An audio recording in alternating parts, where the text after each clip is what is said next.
নমস্কার বন্ধুরা, মাম্পি ব্লগে আপনাদের সকলকে স্বাগত জানাই। আমি মাম্পি এসে গেছি আপনাদের সামনে একটা চটজলদি রেসিপি নিয়ে। দেখিয়ে দিই কী কী আছে। মশলায় আছে আদা, রসুন, কাঁচা লঙ্কা মিক্সি বাটিতে রেডি করে নিয়েছি, পেঁয়াজ কুচি রেডি করে নিয়েছি, আছে এখানে দুটো ডিম, আর আছে সয়াবিন আর আলু টুকরো করে কাটা। এই হচ্ছে আজকে রান্নার জিনিসপত্র। এবার চলে আসি রান্নাটা কিভাবে করছি। কড়া নিয়ে নিয়েছি, গরম হয়ে গেছে কড়াতে দিয়ে দেবো তেল।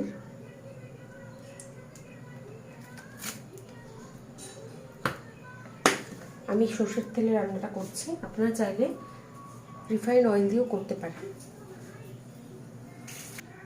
তেল গরম হয়ে গেছে, এবার আলুগুলোকে ভেজে নেব।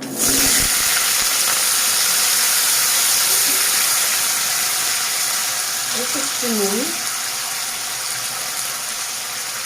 দিয়ে ধীরে ধীরে আলুগুলোকে ভেজে নেব।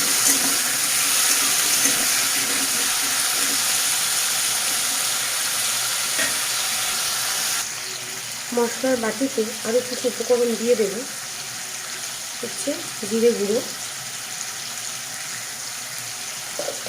আর দিয়ে দেবো ধনে গুঁড়ো। যেহেতু বলেছি চটজলদি রান্না, তাই যতটা শর্টে হয় যতটা তাড়াতাড়ি হয় সেইভাবে করবো। দিয়ে দিলে একটু লঙ্কা গুঁড়ো। আলুগুলো ভাজা হয়ে গেছে, এবার এগুলোকে তুলে দিচ্ছি।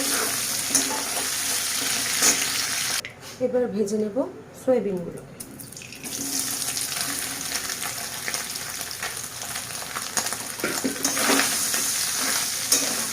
এতে সামান্য একটু নুন আর হলুদ দিয়ে দেবো।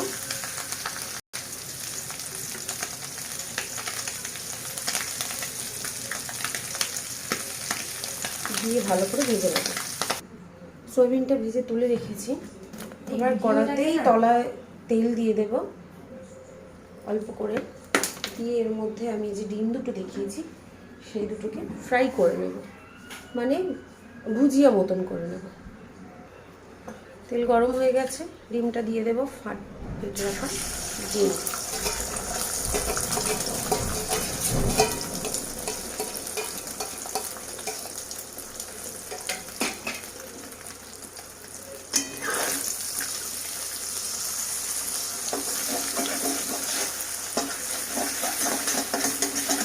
ঠিক এইভাবে ভুজিয়া করে ভেজে নেব। ওই একই কড়াই ডিম ভেজে তুলে রাখার পরে একই কড়াই আর একটু তেল দিলাম, যাতে আমার মশলাটা রেডি হয়। যে মশলাটা আগে দেখিয়েছিলাম, পেঁয়াজ কুচি আর বাকি মশলাটা, সেটা আমি দিয়ে দেব। দিয়ে দিচ্ছি পেঁয়াজ,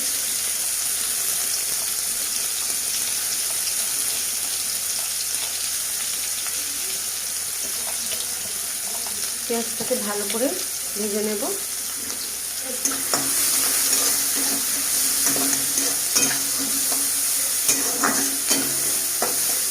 পেঁয়াজের কাঁচা গন্ধ চলে গেলে আমি যে মশলা করে রেখেছি সেটা দিয়ে দেবো। পেঁয়াজটা ভাজা হয়ে গেছে, এখন আমি দিয়ে দেবো আমার করে রাখা মশলাটা। যে মশলাটা আমি মিক্সি জারে রেডি করে দেবো। বন্ধুরা, অফিস থেকে ফিরে বা অফিসে যাওয়ার তারা থাকে, সেই সময় কিন্তু এটা আরামসে করা যায়। এটা এমন একটা রান্না যেটা আপনারা রুটির সাথেও খেতে পারেন, আবার ভাতের সাথেও খেতে পারেন, মানে ডিনারে লাঞ্চে দুটোতেই খাওয়া যাবে। মশলাটা দিয়ে ভালো করে নিয়ে নিচ্ছি। এতে দিয়ে দেব নুন স্বাদ অনুযায়ী, দিয়ে দেবো হলুদ গুঁড়ো, আর দিয়ে দেবো কাশ্মীরি লঙ্কার গুঁড়ো একটু রঙের জন্য। অল্প একটু মশলার বাটি ধোয়া জল এর মধ্যে দিয়ে দেবো, যাতে মশলাটা কষতে সাহায্য করে আর পুড়ে না যায়। মশলাটা ভালো করে কষে এসেছে, এবার দিয়ে দেবো ভাজা আলুগুলো।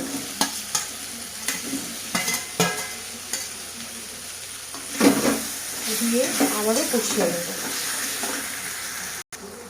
আমার কাছে টমেটো ছিল না, শেষ হয়ে গেছিলো, তাই আমি দিয়ে দিচ্ছি এই পর্যায়ে একটু টমেটো সস, যাতে একটা মিষ্টি মিষ্টি টক টক ফ্লেভার আসে। আলুর সাথে মশলাটা কষানো হয়ে গেছে ভালোভাবে। এবার দিয়ে দেবো ভেজে রাখা সয়াবিনগুলো, দিয়ে আবারও এটাকে কষিয়ে নেব।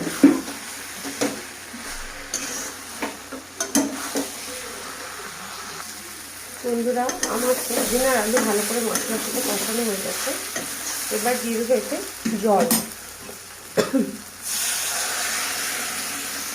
যে যেমন খাবেন, মানে যদি গ্রেভি খেতে চান তাহলে গ্রেভির জন্য যতটা পরিমাণ জল প্রয়োজন ততটা দেবেন, আর যদি কেউ ঝোল খেতে চান সেই পরিমাণ অনুযায়ী নিজেদের জলটা দিয়ে দেবেন। আমি আজকে গ্রেভি বানাচ্ছি, তাই আমার জলের বেশি প্রয়োজন নেই। একটি থালা দিয়ে ঢেকে ফুটতে দেব। এবার ঢাকনাটা খুলে আমি দেখে নেব কতদূর আলুটা সেদ্ধ হয়ে গেছে। হ্যাঁ, আলু সেদ্ধ হয়ে গেছে। দিয়ে দেব ভেজে রাখা ডিমগুলো।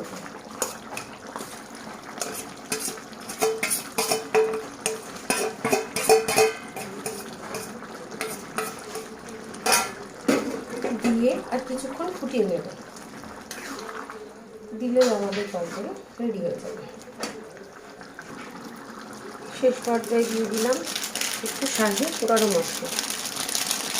আরেকটা কথা বলতে ভুলে গেছিলাম বন্ধুরা, সেটা হচ্ছে যে আমি একটু চিনিও দিয়েছি এতে।